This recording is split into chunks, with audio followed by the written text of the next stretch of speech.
G'day guys, Dyliedog here. I'd like to welcome you back to the channel. So guys, in today's video we'll be looking at the new Season 7 patch notes of Apex Legends. So guys, before we get into all that, I'd like to remind you guys to quickly click the subscribe button with the notification bell turned on, as I post 2 to 3 videos a week covering leaks, rumours and information about Apex Legends.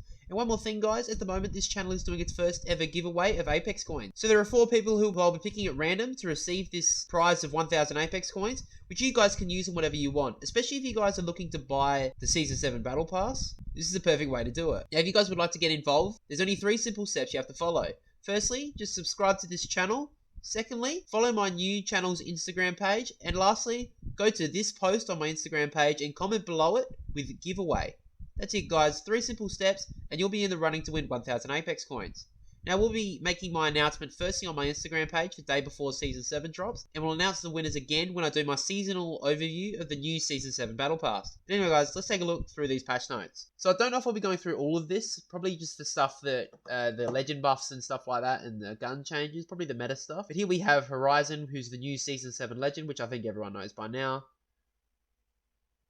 So her abilities, she has a passive called Spacewalker, which is an increase air control and reduce fall impacts with Horizon's custom spacesuit. So this means when you're landing, you won't hit the ground like you do with other legends. Now, I mean, obviously you never take damage in Apex Legends, so there's no fall damage. But yeah, when she hits the ground, she's just going to fall softly and keep on running instead of having that, like, slight issue. Her tactical is a gravity lift, reverse the flow of gravity, lifting players upward and boosting them outward when they exit it.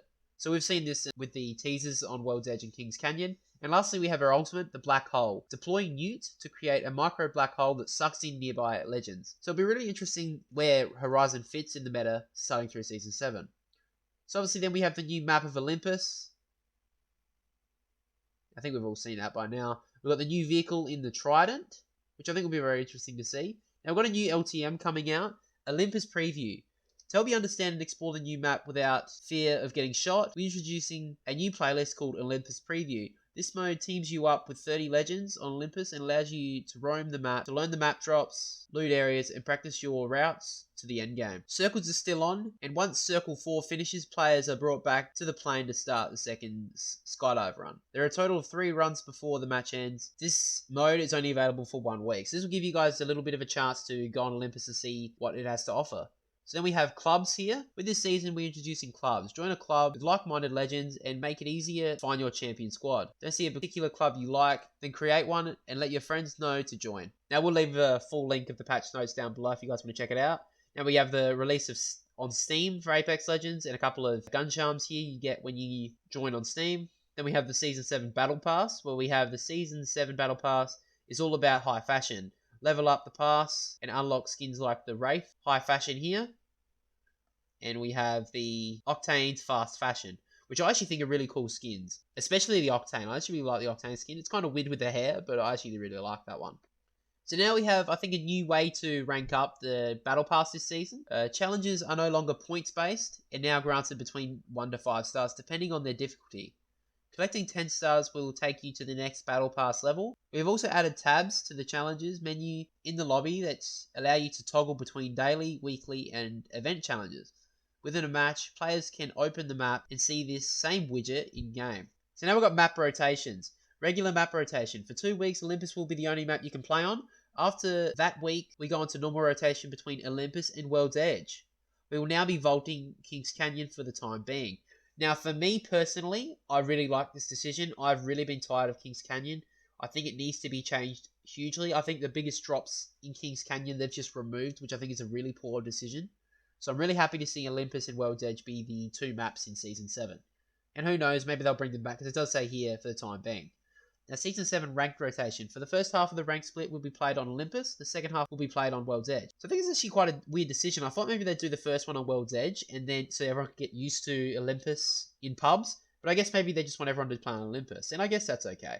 Alright, so now we get to the legend meta, the legend changes. So Bangalore has got a buff, it looks like here. Rolling Thunder reduced the time it takes for the explosion from 8 seconds to 6 seconds. So I think that's actually a pretty good change for Bangalore. Oh god, now we've got Caustic. Noxious gas traps and gas grenades. Legends no longer get blurred vision effect while going through the gas. Damage updated 4 to 10 ticks of damage to 6 to 12 ticks of damage. So they've obviously nerfed Caustic, but also tried to buff him as well. I find this a bit of a nerf, to be honest. I know the damage will take a lot more. The big thing about Caustic's gas was you can't be seen. So I actually think that's a bit of a nerf. Who knows? Maybe this will actually be a buff for Caustic. I mean, 12 damage at a time. That's going to knock you out pretty quick. I don't know. That'll be interesting how that works. So now we've got Mirage here. Now, I think he received the buff. We did talk about that. Psych Out / Life of the Party. Decoys now have 45 health. Our Bamboozler in Chief is a hard legend to keep relevant. Every time we make a change to decoys, there is a clear uptick in usage and power as Mirage mates learn how to use their new tools. And then the rest of the world catches up and starts being able to tell the real Mirage from equally handsome holographs. That uptick disappears. This time around, we want to try and make it a little bit harder to clear out decoys. We're giving them health. But to make this very clear up front, they will not work as a shield, or they just take damage from bullets. The bullets also pass through them and hits whatever behind them. This is what we call a hallway test. So I think it's actually quite a good buff for Mirage. I do like how the fact that they aren't used as shields or whatever. I think it's really good, and I hope this does make Mirage somewhat relevant. I think when he received the buff back in Season 5, it made him relevant for like a month of the Season 5, and then he just went back to normal. So now we get to Octane. So this is a buff to his passive ability. So Swift Men double healing rate. So he used to heal at 0.5 health points. Now he heals at 1 health point per second, which is bloody good. So now we get to Watson. So another just slight buff here, the perimeter security. So that's obviously offenses. Increase the damage per touch from 10 to 15. That's actually quite a significant buff. My brother actually uses Watson quite a bit, so I think he'll be happy with that. So now we get to Loba. Black Market Boutique. Ammo is no longer counts towards Black Market's maximum. You can scoop up all the ammo in range. So we did talk about this in the last video, so I don't think we'll go through that again. It's pretty simple to talk about. Then we go to Rampart. Sheila now takes 1.25 seconds to fully spin up, down from 2 seconds. And an ant wall takes 3 seconds to fully build instead of 4. A pretty good buff there for Rampart. I think she's going to have to need some more. But the big one here that I've heard a lot about is the Pathfinder change. So we'll read through all this. Pathfinder continues to be an overachiever in terms of win rate. The good news is that his grapple change in 6.1 didn't move his win rate by much. It went up by 1% in total. We're doing 2 things this patch. We're adjusting his hitboxes. We're putting in tuning for grappling hook that will firmly move it into a buff territory. More context below. So Pathfinder's Hixbox. Pathfinder has a tall but extremely skinny hitbox. A lot of his model isn't actually shootable, and particularly his arms and legs do not represent a lot of shootable area either. Here is before and after comparisons of Pathfinder's hitbox. Have a look here. So that's obviously the old one that we're having at the moment, and this will be in new Season 7 patch. Now, I gotta tell you, if I was looking at this, I would find it extremely difficult to find many differences. So I'm just saying, that's me. If you guys want to check it out, I'll leave a link down below, like I said before, and maybe you can check that out for yourselves. Honestly, looking at that picture of Pathfinder, there are not many differences. So anyway, as you can see, there is still a lot of negative area around his arms and legs. We're hoping to by making it a little bit easier to hit Pathfinder, we can bring his win rate under control to the point where he can be put meaningful power into his kit. Because the question is sure to come up, we are not yet removing low profile from Pathfinder with this change. Now, I think that's kind of mean to Pathfinder. If they're going to make his hitbox bigger, they need to get rid of low profile. I mean, I thought his hitbox was pretty big to begin with. Alright, I guess they just want to see how this works out. Even with these increased hitboxes, Pathfinder is still a considerably harder legend to hit than most other characters in the game. If this change does make a meaningful difference in terms of his win rate, we will drop low profile. But we really didn't want to take it off him this patch to have it put back on the next patch when it turns out his ring rate spiked. Yeah, I guess that's probably fair. Alright, so this is another change to his grappling hook. We're making a number of changes to the grappling hook.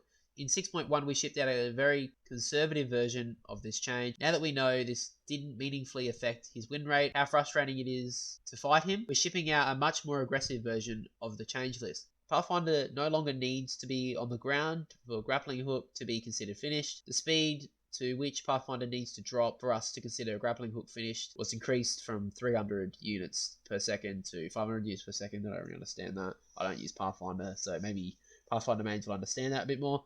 A maximum cooldown can be set to as low as 30 seconds from 35, and the maximum amount of travel time before the new cooldown is set to 5 seconds, rather than being uncapped. This means that effectively you can never incur more than a 35-second cooldown. Anyway, let's go to the weapon meta.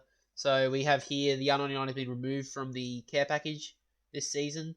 So his damage now is 12 from 12 to 11 from the care package version. The Prowler has entered the care package. It does say here the Prowler will have the ability to change between 5 burst fire and full auto, because they are removing the select fire hop up this season. Magazine size is the same, 35, and reserve ammo is 175, which I think is probably a bit low for an SMG, but we'll see how that works out. It does show how overpowered the Prowler is, because they did make no change to its damage output. Anyway, fully kitted weapons for this season. Removed with the Devotion, the Mastiff, the Triple Take, the Flatline, and the Vault. And the new one is the Wingman, the Sentinel, the Havoc, the G7, and the Alternator. Really interesting how these ones will work out. Now we've got the Hemlock, increasing horizontal recoil for the first 3 shots slightly to the right. So first burst when it's in burst mode. Increasing recoil magnitude in the later stages of the pattern. Reducing recoil multiplier in single fire to help compensate for the additional recoil in pattern. Recoil should mostly be increased in burst mode rather than single fire. Reducing headshot multiplier from 2.0 to 1.75, so from 44 damage to 39 damage. So damage headshot against no helmet based characters. So I do think the Hemlock has actually been pretty overpowered lately, and I do think there's actually a pretty good change. Now we have the Havoc here. It's just one little change. So that was obviously a nerf to the Hemlock burst fire. So the Havoc here, updated recoil pattern, kicks up, then right, then left, then up again. Well, I think that's another nerf to the Havoc, and I think they are just gone from Season 4 when it was really overpowered to now just like, alright, well, we're done now. We're just going to kill it. So now the L-Star. Focus, there we go. L-Star has a new recoil pattern that kicks horizontally at first and then settles into a relatively constant upward recoil. Players who feather the trigger will be able to keep the L-Star in a good portion of the recoil pattern. The L-Star venting time, after letting go of the trigger, has been reduced from 0.4 seconds to 0.15 seconds, which is a really big buff. That's when obviously it overheats, so you have to quickly pull out the chamber. Now we get to the Sentinel. A couple of changes here. Energized Sentinel now has a pure damage increase instead of bonus damage only versus shields. And also, Energized Sentinel base damage 70 now is 88. The Triple Take has got a slight nerf. The fire rate has been reduced from 1.3 to 1.2. And now we get into the hop-ups this season. So we have the Quick Draw hop-up. The new hop-up attaches to the RE45 of the Wingman. When equipped, the gun becomes quicker to raise and lower, takes less time to ADS, and has reduced hip fire spread, particularly when not actively moving. This should open up new opportunities to use the two weapons, especially in close quarters combat. And it says here the select fire hop-up will be removed from the loot pool to make room. So now we get into the game meta changes. So Evo Armor has changed again. We increased the requirements to Evo Armor in order to reduce the amount of players with red Evo Armor during the end game. So it says here that to get level 1, you get to get from 100 damage instead of from 50. From level 1 to 2, you've got to get 150 from 125. From level 2 to level 3, you've got to get 300 now instead of 250.